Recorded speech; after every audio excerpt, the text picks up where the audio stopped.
नमस्ते दोस्तों, आपका तहे दिल से स्वागत है ग्रीनलाव स्टूडियो पर। तैयार हो जाए एक ऐसी कहानी के लिए जो आपके रोंगटे खड़े कर देगी, आपके दिल को छू लेगी और आपके मन में सवालों का तूफान उठा देगी। ये है हिया की कहानी, एक ऐसी लड़की की जिसने अपने ही घर में अपनों से विश्वासघात, ताने और अपमान सहे। क्या आप यकीन करेंगे कि जिस घर को हम अपना सबसे सुरक्षित ठिकाना समझते हैं, वही हमें सबसे गहरे जख्म दे सकता है। हिया की यह कहानी आपको रुलाएगी, सोचने पर मजबूर करेगी और शायद आपके अपने अनुभवों को भी याद दिलाएगी। ये सिर्फ एक कहानी नहीं, बल्कि रिश्तों की गहराई, विश्वास की नाजुक डोर और समाज के उन काले सच को उजागर करने वाली एक जर्नी है जो अक्सर पर्दे के पीछे छिपा रहता है। क्या हिया अपने दुखों से उबर पाएगी? क्या वह अपने लिए न्याय पा सकेगी? जानने के लिए इस वीडियो को अंत तक जरूर देखें। अगर आपको ऐसी कहानियां पसंद हैं जो भावनाओं को हिला दे और जिंदगी की सच को सामने लाएं, तो हमारे चैनल को सब्सक्राइब करें, लाइक बटन दबाएं और कमेंट में बताएं कि यह कहानी आपके लिए क्या मायने रखती है। बेल आइकन दबाना न भूलें ताकि हमारी हर नई कहानी आपके पास सबसे पहले पहुंचे। तो चलिए बिना देर किए डूब जाते हैं हिया की इस दिल दहला देने वाली कहानी में। मेरा नाम हिया है। हम दो भाई बहन थे, मैं और मेरा बड़ा भाई। मेरे पिताजी का देहांत तब हुआ था जब मैं इतनी छोटी थी कि उनकी यादें मेरे मन में अब धुंधली सी तस्वीरों की तरह बची हैं, जैसे कोई पुराना फोटो जिसके रंग समय की धूल में खो गए हों। लेकिन माँ की मृत्यु मेरे लिए एक ऐसा आघात था जिसने मेरे बचपन को, मेरे सपनों को और मेरे विश्वास को हमेशा के लिए बदल दिया। वह मेरे भैया की शादी से कुछ महीने पहले हमें छोड़कर चली गई थी। उस वक्त मेरे मन में एक ही उम्मीद थी कि भैया की शादी के बाद हमारा छोटा सा घर फिर से हंसी खुशी से गूंज उठेगा। मैंने भाभी को अपने घर में माँ की तरह लाने का सपना देखा था। मैंने बड़े उत्साह और उमंग के साथ उनकी शादी की तैयारियां की थी, हर छोटी बड़ी चीज को अपने हाथों से सजाया, ये सोचकर कि भाभी मेरे और भैया के इस टूटे से परिवार को फिर से जोड़ देंगी। मैंने सपने में भी नहीं सोचा था कि मेरी ये मासूम उम्मीदें जल्द ही चूर चूर हो जाएंगी और मेरा जीवन एक ऐसी सजा बन जाएगा जिसका कोई अंत नहीं दिखेगा। भाभी के आने के बाद मेरा जीवन पूरी तरह बदल गया। मैं घर के सारे काम खुद संभालती थी।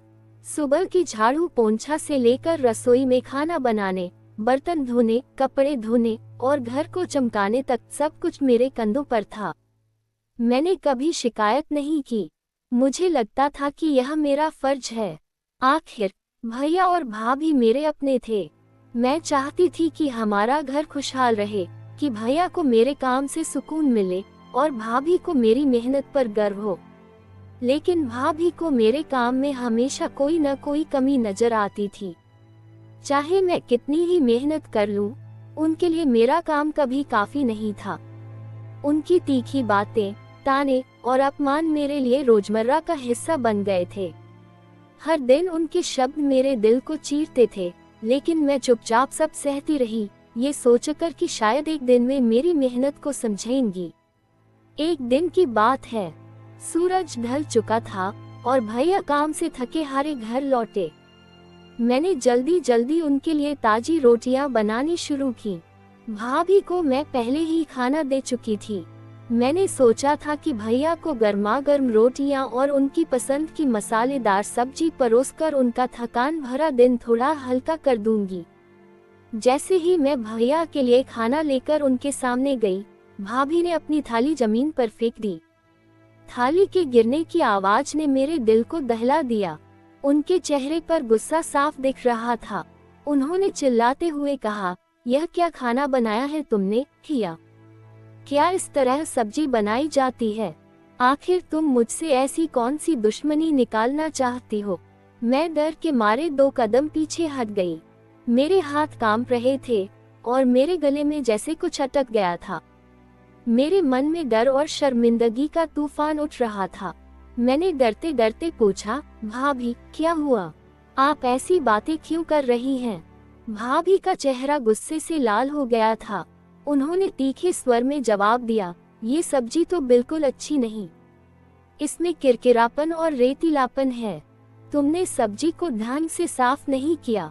क्या तुम मुझे बीमार करना चाहती हो? अगर मुझे कुछ हो गया तो तुम्हें क्या फर्क पड़ता है? तुम तो यही चाहती हो कि मैं बीमार पड़ जाऊं और बिस्तर पर पड़ जाऊं।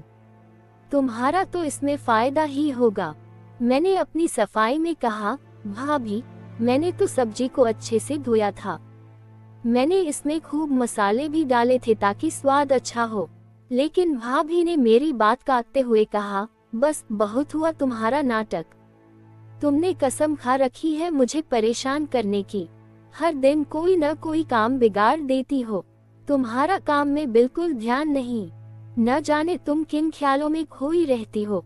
मुझे तो लगता है कि तुम किसी प्यार मोहब्बत के चक्कर में पड़ गई हो। उनकी ये बातें सुनकर मेरी आंखें भर आईं। मेरे गले में जैसे कोई कांटा अटक गया। मेरे चरित्र पर इस तरह का इल्जाम मेरे लिए असहनीय था। मैंने रोते हुए कहा, भाभी, आप ऐसी बातें क्यों कर रही हैं? आपको भगवान का वास्ता मुझ पर इस तरह के इल्जाम न लगाएं। आप तो जानती हैं कि मैं घर से बाहर भी नहीं निकलती। न मेरा कहीं आना जाना है, न मैं ऐसी हरकतें सोच सकती हूँ।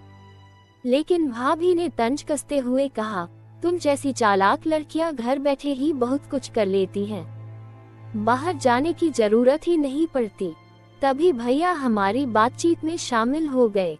मैंने उम्मीद भरी नजरों से उनकी ओर देखा, ये सोचकर कि शायद वे मेरी बात समझेंगे।